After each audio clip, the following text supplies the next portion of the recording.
Em 1933, Adolf Hitler foi convocado para assumir a liderança do governo alemão. Embora ocupasse o cargo de chanceler, ainda não concentrava todo o poder. Inicialmente dividia-se a autoridade com o presidente Paul von Hindenburg e com figuras influentes do Estado e das Forças Armadas. No entanto, essa situação não demoraria a mudar. Assim que tomou posse, começou a manobrar para inclinar o sistema a seu favor. O incêndio do Reichstag, em fevereiro daquele ano, lhe deu a desculpa perfeita para exigir medidas extraordinárias. A partir de então, seu governo promulgou disposições que suspendiam direitos essenciais como a liberdade de reunião, de expressão e de privacidade. Usou o medo do comunismo como justificativa, conseguindo que milhões aceitassem essas restrições sem resistência. Poucas semanas depois, conseguiu que o parlamento aprovasse a chamada Lei de Plenos Poderes, que concedia ao seu gabinete a faculdade de decretar leis sem submetê-las a debate. Já não precisava consultar o Reichstag nem o presidente. Assim começou um governo sem freios. Entre 1933 e 1934, eliminou sistematicamente seus concorrentes políticos. Em julho, todos os partidos foram proibidos, restando apenas o Partido Nazista. As eleições passaram a ser meras formalidades. Os candidatos eram designados e o voto contrário era inexistente. A atividade política se reduzia a repetir as diretrizes do regime. Mesmo assim, Hindenburg mantinha sua posição como chefe de Estado, gozando de respeito entre a cúpula militar e a aristocracia conservadora. Mas sua morte, em agosto de 1934, permitiu a Hitler fundir os dois cargos mais altos da nação, tornando-se simultaneamente chefe de governo e de Estado.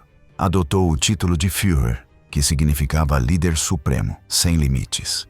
Isso lhe deu controle absoluto sobre o exército, cujos soldados juraram lealdade não à Alemanha, mas a ele como indivíduo. A partir desse momento, suas ordens eram lei.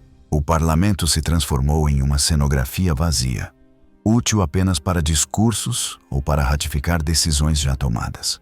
Embora a Constituição permanecesse escrita, havia deixado de ser aplicada. O poder era exercido por decretos, ordens e disposições emanadas do círculo mais próximo ao Führer. Juízes, policiais e funcionários compreendiam que apenas sua vontade valia. As instituições atuavam conforme seus desejos, mesmo sem instruções diretas. O Partido Nazista também não funcionava como uma organização política tradicional, mas como uma rede que penetrava em todos os âmbitos: escolas, fábricas, imprensa, clubes sociais. Não havia espaço para vozes independentes. Hitler aplicava um estilo ambíguo de comando. Com frequência não expressava explicitamente o que desejava, mas seus subordinados interpretavam e competiam para antecipar suas intenções. Esse sistema não se regia por normas escritas, mas pela supremacia de sua figura, única constante em uma estrutura em permanente transformação. Nos primeiros anos, boa parte da população aceitou o novo regime, alguns por vê-lo como uma ordem após o caos, outros por simples medo. A Gestapo, polícia secreta do Estado, atuava sem restrições, detendo, interrogando ou fazendo desaparecer pessoas sem necessidade de explicações.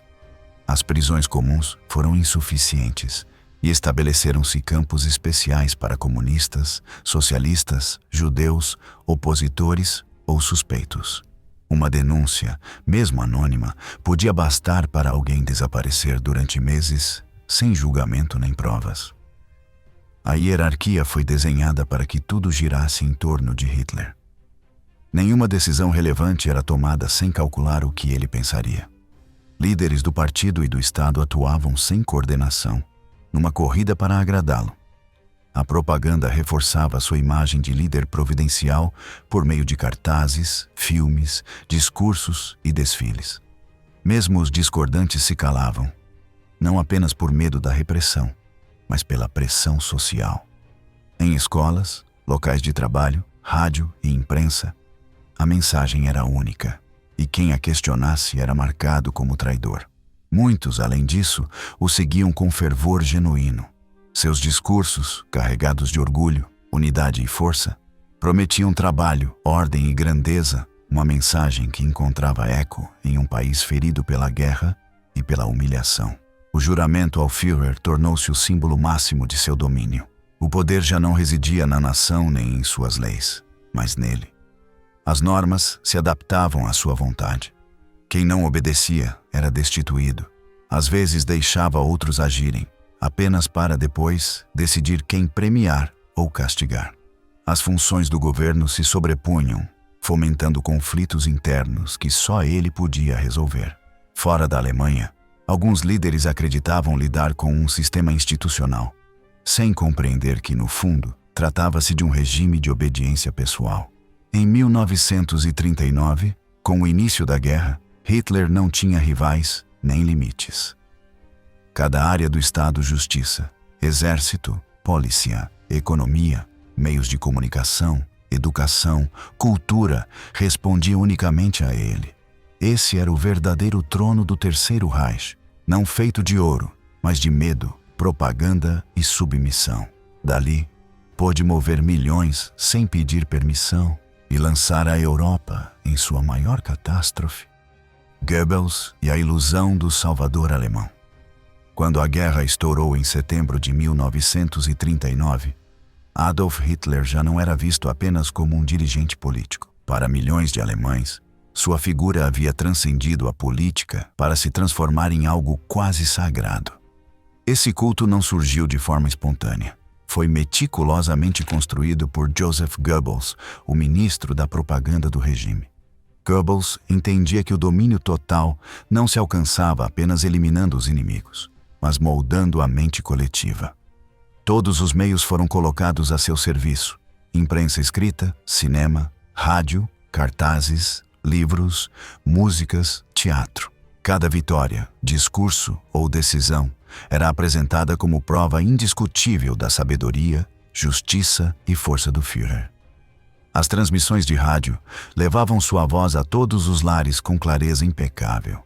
Suas pausas, entonações e ritmo eram pensados para emocionar, não apenas informar. Cada palavra devia soar como uma verdade inquestionável. No cinema, as câmeras o mostravam como um guia providencial. Planos de baixo para cima, imagens cercado por multidões, enquadramentos que o isolavam como figura central. Os documentários de Leni Riefenstahl transformavam seus atos políticos em cerimônias majestosas. Os desfiles e concentrações eram espetáculos coreografados para transmitir fé e destino, mais do que força militar. Hinos, bandeiras, tochas e formações impecáveis tornavam impossível a dúvida. As datas-chave do regime eram celebradas como marcos de uma missão histórica. A chegada ao poder, seu aniversário, eleições passadas. Tudo reforçavam a ideia de um caminho coerente e glorioso. Nas escolas, os livros descreviam sua vida como modelo a ser seguido. E os professores repetiam suas frases até que as crianças as memorizassem. Canções com seu nome, saudações obrigatórias e a formação nas juventudes hitleristas inculcavam que obedecer ao Führer era um dever absoluto. Em cada cidade, sua imagem estava presente. Retratos em escritórios, bustos em praças, seu nome em discursos lidos em voz alta. As notícias omitiram erros. Se algo dava errado, a culpa era de inimigos internos ou de potências estrangeiras. Se dava certo, era graças à sua previsão. Até as decisões mais severas eram justificadas em seu nome. Prisões em massa para proteger sua obra, invasões para preservar a paz, censura para defender a verdade. Em 1939, o mito já estava consolidado. Para a maioria não era apenas mais um líder, mas o único possível, um destino inevitável. Com a guerra às portas, Goebbels adaptou a mensagem. Hitler devia aparecer também como estrategista militar, superior até mesmo a seus generais. As imagens o mostravam examinando mapas, cercado de oficiais, participando de decisões cruciais. A imprensa afirmava que suas ordens tinham salvado milhares de vidas e antecipado movimentos inimigos, sem apresentar provas e sem que ninguém as exigisse. Quando a Alemanha invadiu a Polônia, As notícias apresentaram o acontecimento como o cumprimento de um plano anunciado anos antes. Discursos antigos sobre injustiças e sofrimentos eram reutilizados para legitimar a ofensiva. A propaganda insistia que ele não buscava a guerra, que fora forçado a agir para proteger seu povo. Assim se construía a imagem de um líder relutante, justo e responsável. Goebbels cuidava de cada detalhe visual. Um cumprimento a uma mãe, uma conversa com soldados feridos, uma foto com crianças. Tudo virava pôsteres, capas e material de difusão. Os cinejornais mostravam a guerra com música épica, onde a destruição era apresentada como sacrifício necessário para uma paz futura. Mesmo sem estar no front, as imagens o colocavam simbolicamente ali. Livros com suas frases, álbuns de fotos e coleções de discursos eram produzidos para que cada lar tivesse uma parte do Führer. Até sua ausência pública era explorada. Se não aparecia por dias, dizia-se que estava refletindo sobre grandes decisões, alimentando o mistério e a expectativa. O culto não se limitava ao público. Dentro do partido, do exército e de seu círculo íntimo, exigia-se obediência total. Discordar era traição. Propor alternativas, um desafio inaceitável. Goebbels garantia a eliminação de qualquer voz dissonante. A vigilância sobre a imprensa estrangeira, emissoras críticas ou comentários de viajantes era constante. O que não podia ser silenciado era desmentido ou distorcido. Nesse retrato, não havia espaço para dúvidas. Se algo fracassava, a culpa era de outros. Se algo não se cumpria, era culpa do inimigo. Jamais por erro do Führer. O mito era um escudo e uma arma.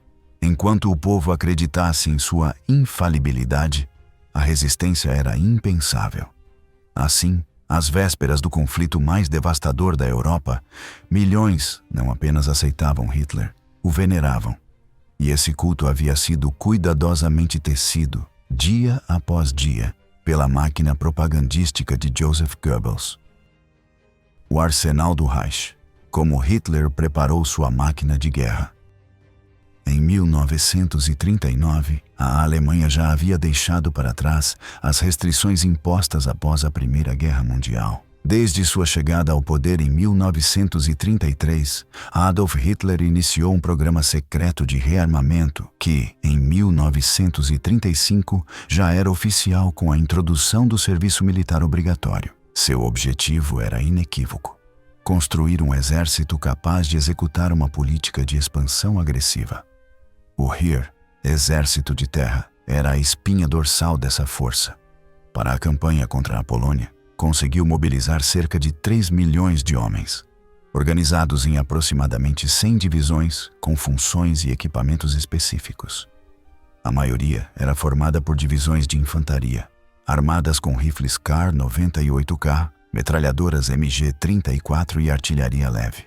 Deslocavam-se a pé ou com transporte limitado, constituindo o núcleo das operações terrestres. As divisões blindadas, entre 6 e 10 no início do conflito, dispunham de tanques Panzer I e II, junto com um número reduzido de Panzer III e IV. Embora não fossem numerosos, seu uso tático lhes conferia grande efetividade.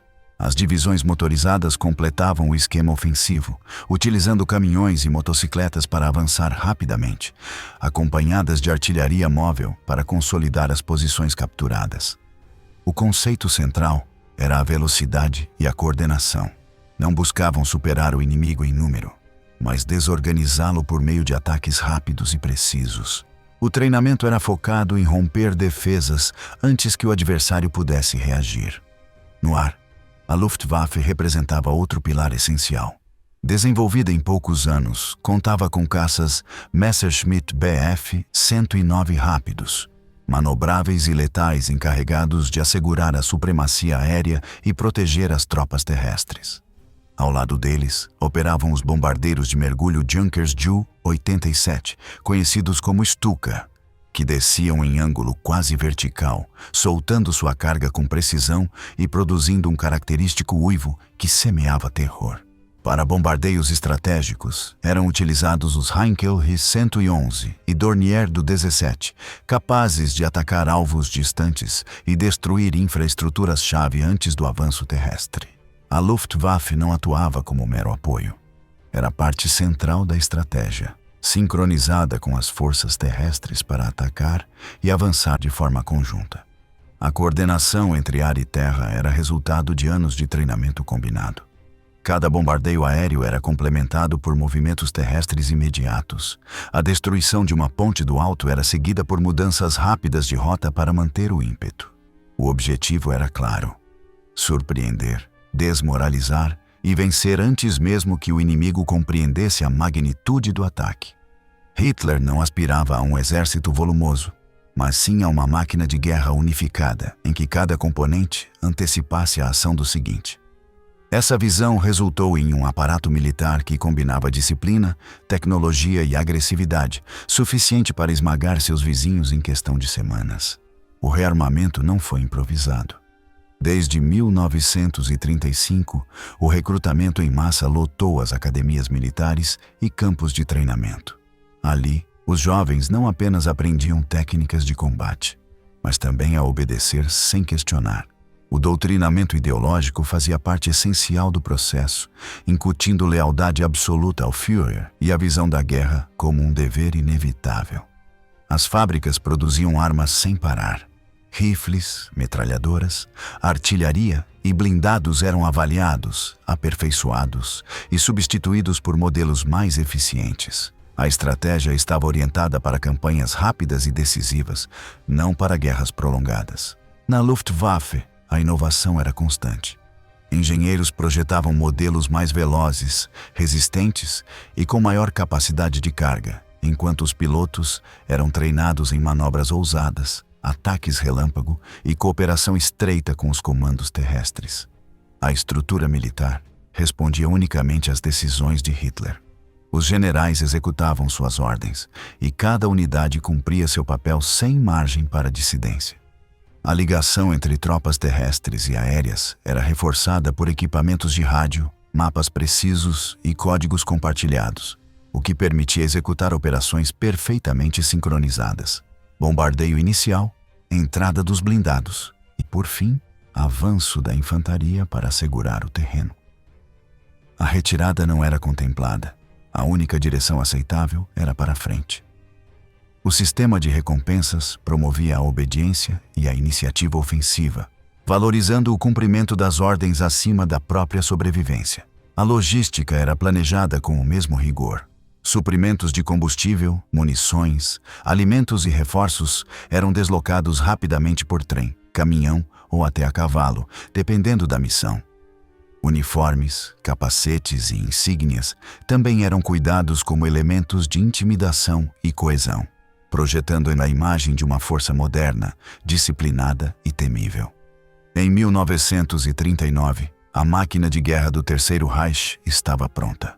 Não era invulnerável, mas reunia todos os elementos necessários para iniciar uma guerra que a Europa não esqueceria. E por trás de cada manobra, cada disparo e cada ordem, estava a voz única de Hitler, dirigindo uma força concebida para avançar sem parar. Blitzkrieg, o relâmpago que devastou a Europa. Quando a Alemanha iniciou a Segunda Guerra Mundial, não o fez com um avanço lento, nem com um cerco prolongado. O golpe foi fulminante, calculado e devastador. Essa estratégia tinha um nome que logo se tornaria temido: Blitzkrieg, a Guerra Relâmpago. Não era uma simples ideia, mas um método projetado para desmantelar o inimigo antes mesmo que ele pudesse se organizar. Tudo começava com um minucioso reconhecimento aéreo.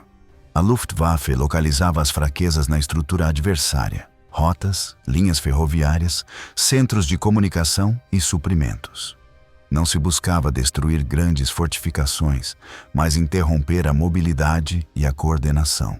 Em seguida vinha o ataque inicial do ar, com bombardeios precisos sobre pontos-chave, estações, depósitos, usinas elétricas e quartéis. Cada bomba tinha um propósito, e o caos deveria começar do céu.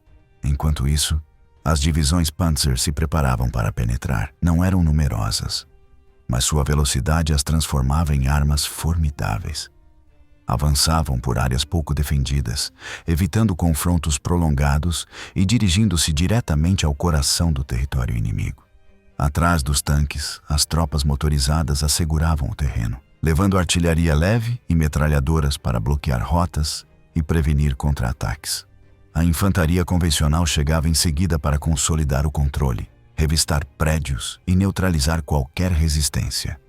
Cada camada do avanço cumpria uma função específica. A comunicação por rádio mantinha tudo sincronizado. Se uma ofensiva era interrompida, outra a superava. Se uma posição era perdida, outra unidade a ocupava de imediato. O ritmo era constante, não havia pausas. Para o inimigo, a confusão era total. Quando os bombardeiros apareciam, as linhas telefônicas já estavam cortadas. Quando ouviam os tanques, os reforços já não podiam chegar. A estratégia alemã não buscava estabelecer frentes estáveis nem trincheiras. Consistia em avançar, dividir e tomar o controle rapidamente. Cada hora deveria representar território conquistado. Os civis sofriam o impacto indireto: desorganização, fuga em massa, medo coletivo. Essa desordem favorecia as tropas alemãs, que encontravam defesas desarticuladas e comandos locais agindo sem coordenação. O sucesso da Blitzkrieg dependia de que cada peça funcionasse à perfeição. A aviação deveria abrir caminho, os blindados penetrar e a infantaria consolidar. Sua primeira grande prova veio com a invasão da Polônia em setembro de 1939. Varsóvia caiu após semanas de pressão contínua, sem que o país tivesse tempo de reagir. A Europa pensou que era um caso isolado, mas a Alemanha repetiu a fórmula na Dinamarca e na Noruega, e em maio de 1940 lançou seu golpe mais ousado contra a França. Dessa vez, o ataque não imitou o plano da Primeira Guerra Mundial. Em vez de atacar onde eram esperados, as forças alemãs contornaram a fortificada linha Maginot e atravessaram as Ardenas, uma região considerada impraticável para blindados. As divisões Panzer irromperam por esse flanco, cortando comunicações e isolando centenas de milhares de soldados aliados. A Luftwaffe bombardeou pontes e vias estratégicas, deixando cada setor sem apoio nem contato com outros. Em poucos dias, os alemães chegaram ao Canal da Mancha. Em Dunkerque, milhares de britânicos e franceses ficaram cercados, salvando-se apenas graças a uma desesperada evacuação marítima. A França, que na guerra anterior resistira por 4 anos, colapsou em semanas. A Blitzkrieg não se baseava apenas na força bruta, mas em velocidade e precisão. As unidades atuavam sem esperar ordens constantes, adaptando-se ao longo do avanço. Enquanto um general aliado solicitava instruções, um coronel alemão já havia avançado, cortado suprimentos e mudado o rumo da batalha. O resultado foi uma vitória fulminante. Paris caiu sem grandes combates e o governo francês se rendeu. Hitler não apenas conquistou o território, conquistou também uma reputação de invencível. E o mais perigoso, começou a acreditar nisso. A cúpula nazista se convenceu de que qualquer país poderia ser derrotado rapidamente, e novas ofensivas foram planejadas seguindo o mesmo padrão. O impacto psicológico era tão devastador quanto o militar. Os adversários não apenas perdiam território, também perdiam a moral. A sensação de estar cercado, a confusão e o medo do desconhecido enfraqueciam qualquer resistência. A França havia caído. As nações neutras observavam com cautela, e alguns governos que antes desafiavam Hitler passaram a tratá-lo com respeito ou temor. A Blitzkrieg se tornou a marca do poder alemão e um símbolo da guerra moderna. Redefiniu o conceito de conflito no século XX, demonstrando que a velocidade e a coordenação podiam derrubar em dias aquilo que antes levava anos para ser conquistado. Com a França vencida e o Canal da Mancha como único obstáculo, a Alemanha parecia ter caminho livre para continuar sua expansão. Mas o próximo desafio colocaria à prova os limites dessa guerra relâmpago. O Império do Medo. Como Hitler destruiu a moral europeia. A rendição da França no verão de 1940 abalou os alicerces de todo o continente.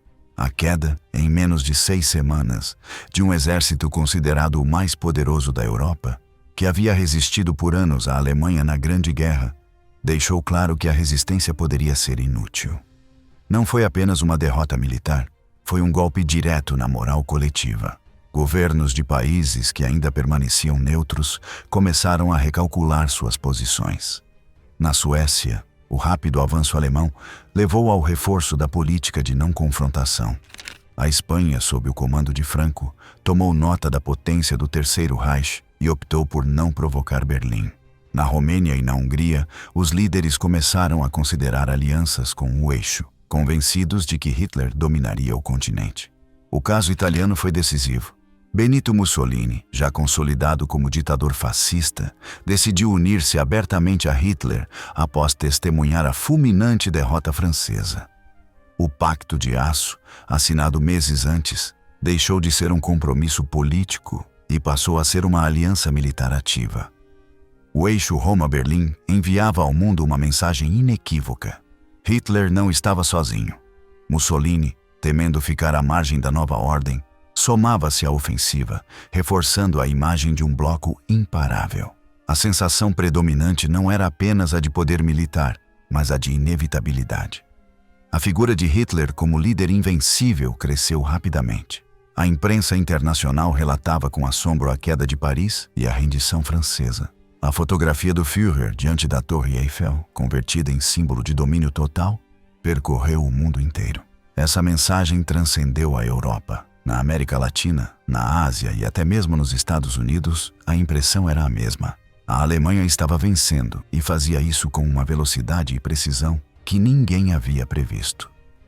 O que por anos fora uma ameaça hipotética, agora se percebia como uma realidade consolidada. O medo superava a vontade de resistir. Líderes que antes clamavam por enfrentamento começaram a falar em prudência. Alguns buscavam acordos de paz, outros estabeleciam contatos diplomáticos com Berlim. Em mais de um governo, repetia-se a mesma pergunta: se a França não conseguiu, o que podemos fazer nós? O avanço alemão gerava uma sensação generalizada de impotência. O Reino Unido, ainda livre de invasão, debatia internamente se deveria continuar resistindo ou negociar com Berlim. Embora os discursos públicos fossem firmes, em privado, muitos membros do parlamento e altos comandantes militares duvidavam da possibilidade de vitória. Os serviços de inteligência europeus advertiam que não se tratava de uma vitória isolada, mas de uma sucessão de triunfos militares e políticos que minavam a vontade de lutar. O Führer não apenas ocupava territórios, estava quebrando a moral de seus adversários. O medo, a admiração e a resignação se misturavam no ambiente, e em várias capitais já se falava mais em adaptar-se do que em resistir. Hitler tinha consciência desse efeito e o explorava. Seus discursos, medidos e seguros, reforçavam a imagem de um Reich imparável. A propaganda amplificava cada vitória. Imagens de colunas de tanques, cidades rendidas e prisioneiros desfilavam em jornais, cinejornais e rádios. O objetivo era claro: convencer a todos de que opor-se era inútil. Na Bélgica e nos Países Baixos, aqueles que antes zombavam de Hitler agora permaneciam em silêncio. Na Suíça, a preocupação crescia. Relatórios diplomáticos apontavam um padrão comum: medo, dúvida e uma aceitação tácita da supremacia alemã. A Alemanha estava em toda parte, mesmo sem ter tropas em cada fronteira. Até mesmo entre os que ainda combatiam, crescia a sensação de que lutavam contra algo impossível de deter. A imprensa de muitos países deixou de falar em futuras vitórias e passou a publicar artigos sobre neutralidade ou possíveis pactos. A guerra já não era pensada em termos de triunfo, mas de sobrevivência. Esse clima era por si só uma arma. O terror psicológico paralisava governos e dividia sociedades. O inimigo começava a derrotar-se antes mesmo do primeiro disparo. Após a queda da França, Hitler modulou seu tom. Não gritava nem ameaçava, falava com a segurança de quem sabia que suas ações se traduziam em resultados imediatos. Essa imagem de infalibilidade penetrava até mesmo nas fileiras inimigas.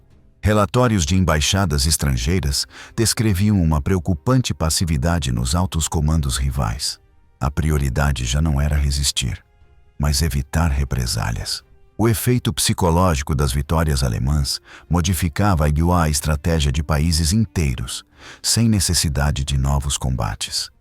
Até mesmo nos Estados Unidos, que ainda permaneciam fora da guerra, alguns setores consideravam que intervir seria inútil.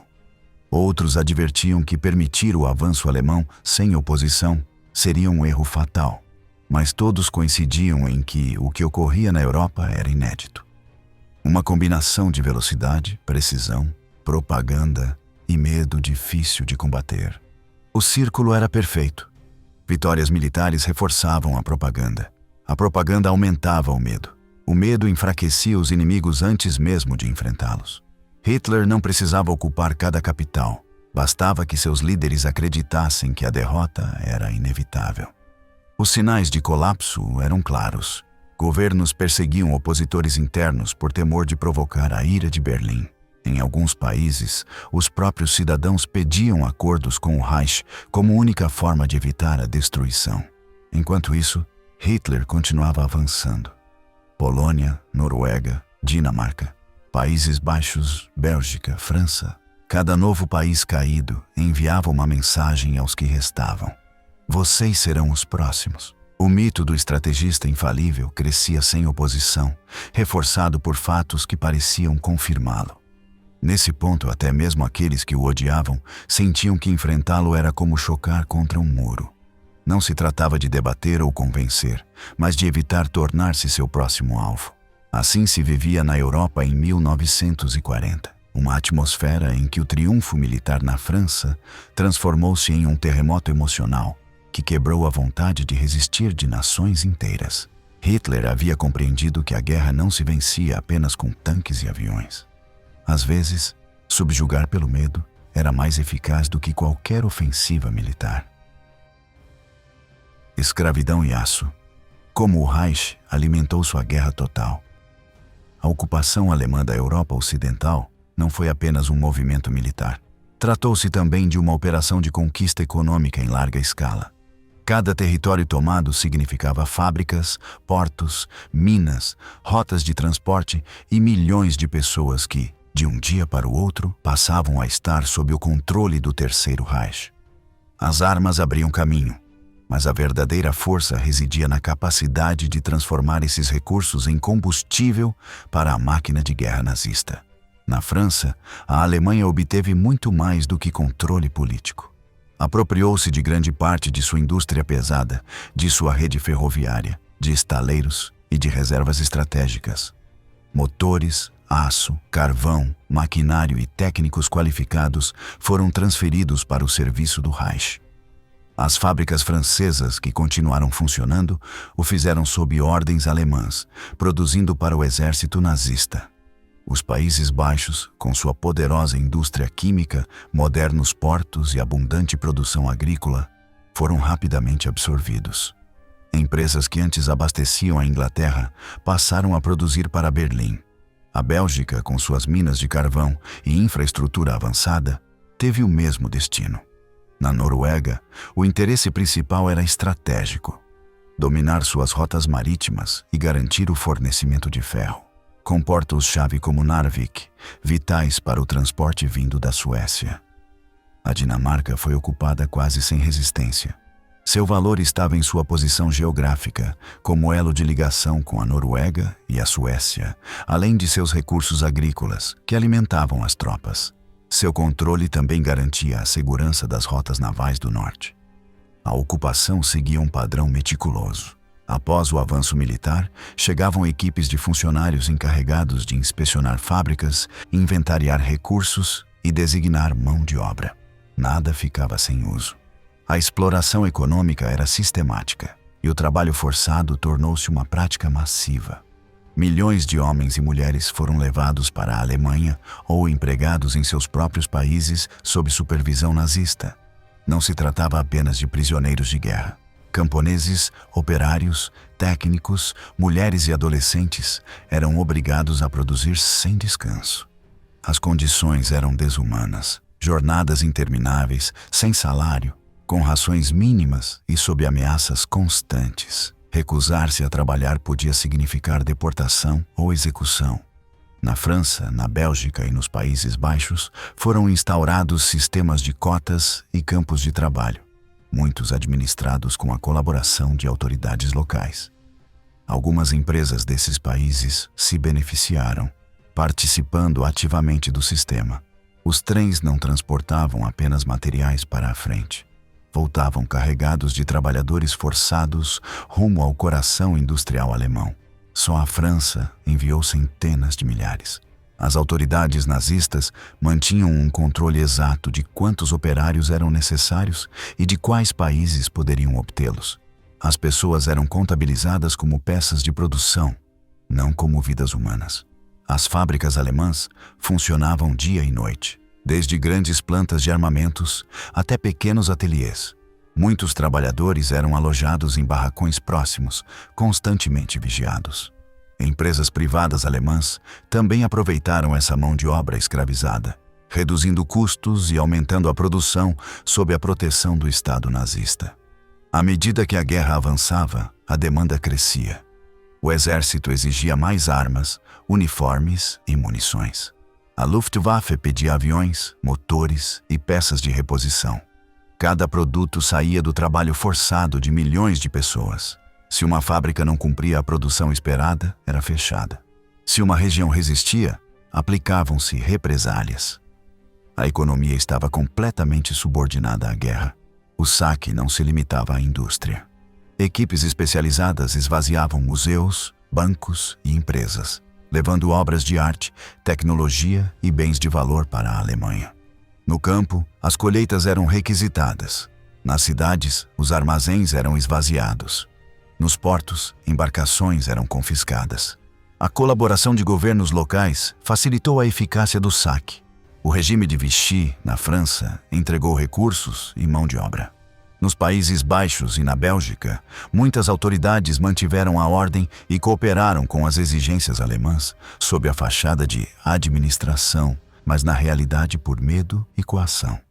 A Alemanha não conquistava territórios apenas com armas, integrava-os como engrenagens de sua máquina de guerra. Cada país ocupado era transformado em uma oficina forçada, onde a vontade da população não contava. Só importava o que podia ser produzido para o Reich. A ocupação nazista não se media apenas em fronteiras, mas em toneladas de aço, barris de petróleo, colheitas e horas de trabalho extraídas de milhões de pessoas. Toda a Europa Ocidental tornou-se o motor industrial e humano da guerra de Hitler. O preço da negação. Como a Europa subestimou Hitler. Após a queda da França no verão de 1940, grande parte do mundo acreditou que a guerra poderia estar chegando ao fim. O maior exército terrestre da Europa Ocidental havia sido derrotado em tempo recorde e em muitas capitais instalou-se a incerteza. Viria agora a paz ou uma nova escalada do conflito? Alguns pensaram que o Führer, satisfeito com o que havia conquistado, buscaria um acordo. Os sinais pareciam confirmar essa ideia. Hitler não iniciou de imediato novas ofensivas para o leste e, em aparência, a frente permanecia imóvel. De Londres a Washington, interpretou-se essa calma como uma possível abertura diplomática. Muitos líderes aliados acreditaram que existia uma oportunidade de deter a guerra antes que ela se transformasse em um confronto global. No entanto, tudo estava construído sobre uma ilusão. Em segredo, Hitler já havia tomado uma decisão. A guerra deveria continuar, e seu próximo objetivo era a União Soviética. Havia meses que seu Estado-Maior elaborava planos para uma ofensiva maciça a leste. Os serviços de inteligência aliados não conseguiram detectar com clareza esses preparativos e assumiram que o Pacto Germano-Soviético de agosto de 1939 continuaria em vigor. Esse acordo, com cláusulas secretas de repartição territorial, havia permitido a partilha da Polônia e parecia garantir uma trégua temporária. Mas para Hitler, aquele pacto era apenas uma jogada tática, um fôlego necessário para ganhar tempo. Jamais pensou em respeitá-lo a longo prazo.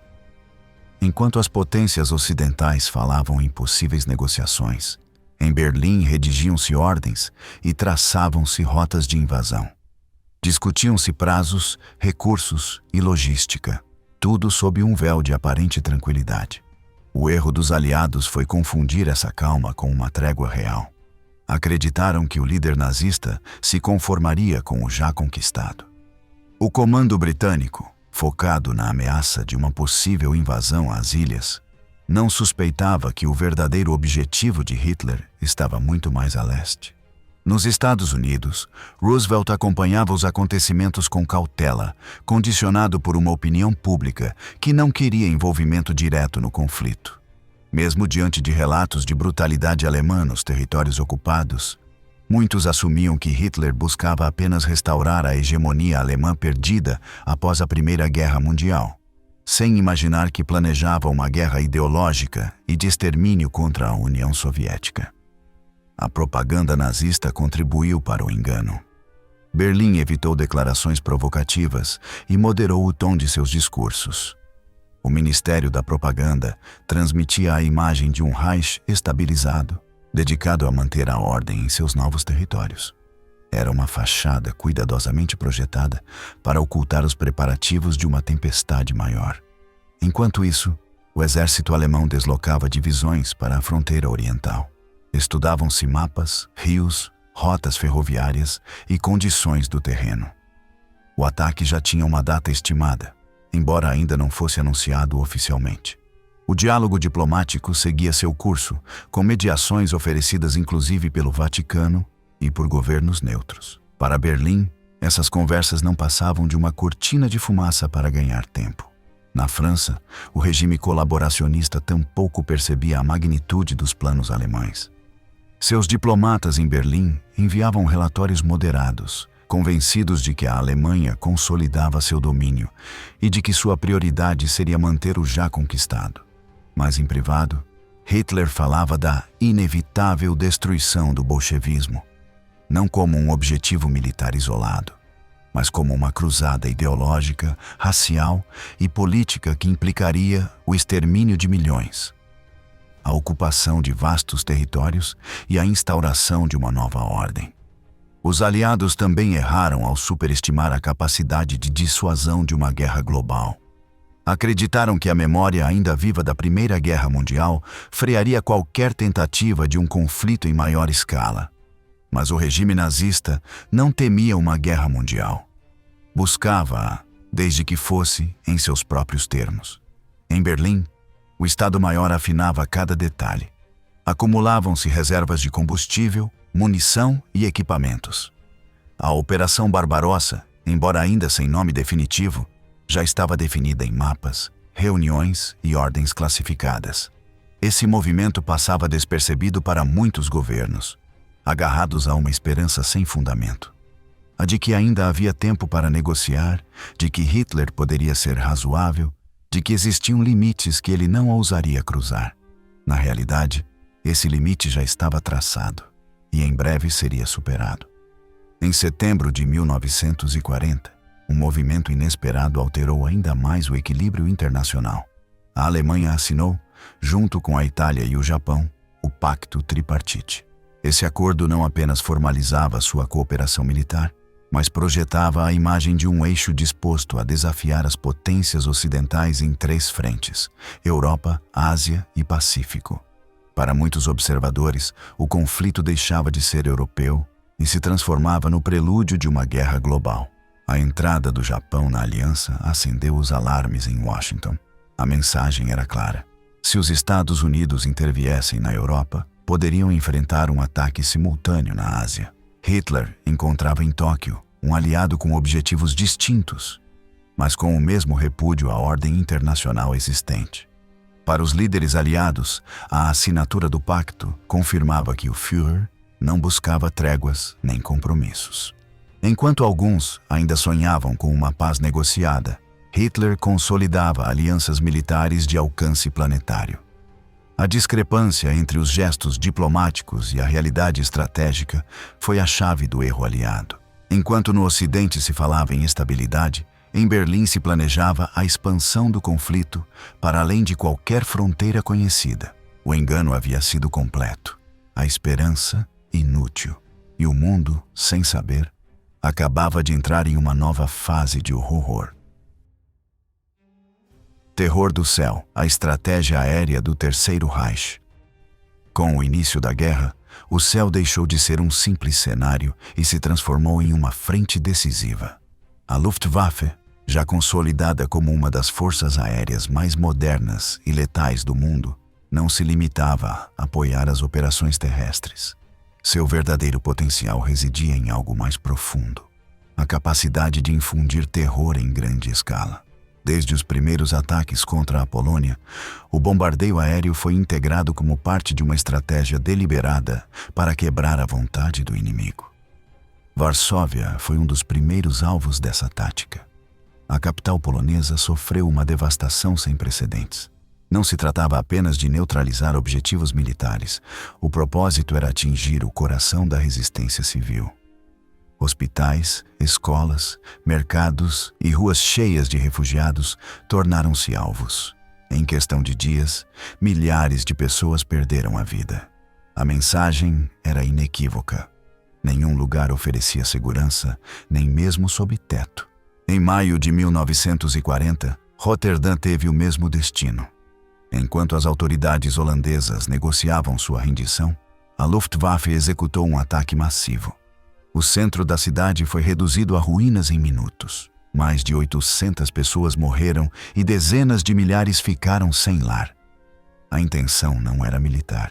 Era enviar um aviso ao resto da Europa. Desafiar o Reich traria consequências imediatas e catastróficas. A técnica combinava precisão e espetáculo. Os bombardeiros de mergulho Stuka, equipados com sirenes em seu trem de pouso, produziam um uivo agudo durante a queda. Esse som, projetado para gerar pânico, precedia as explosões. O medo se espalhava antes mesmo da primeira bomba tocar o solo, provocando desordem nas ruas e confusão nas defesas.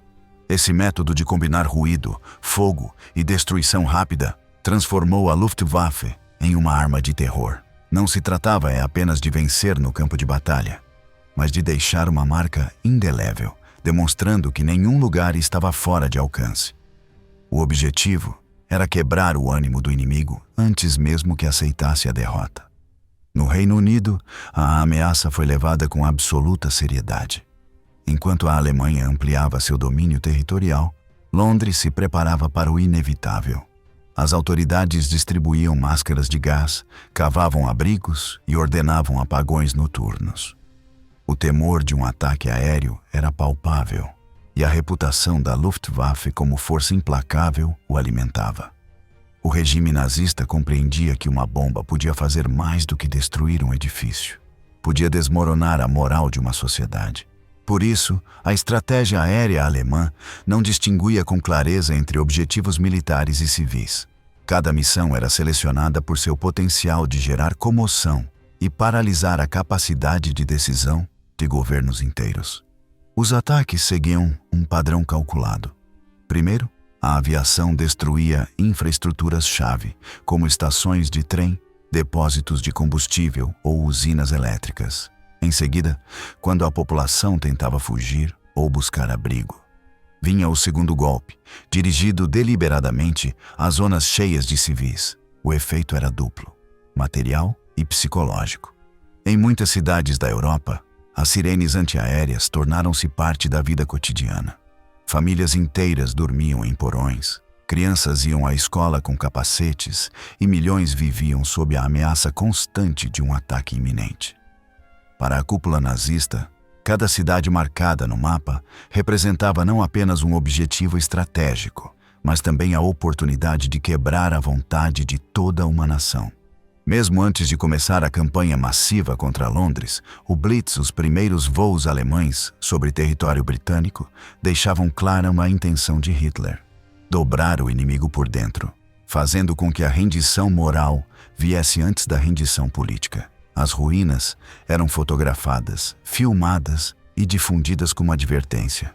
A imagem de Varsóvia e Roterdã servia como exemplo para Paris, Moscou ou qualquer outra cidade que ousasse resistir.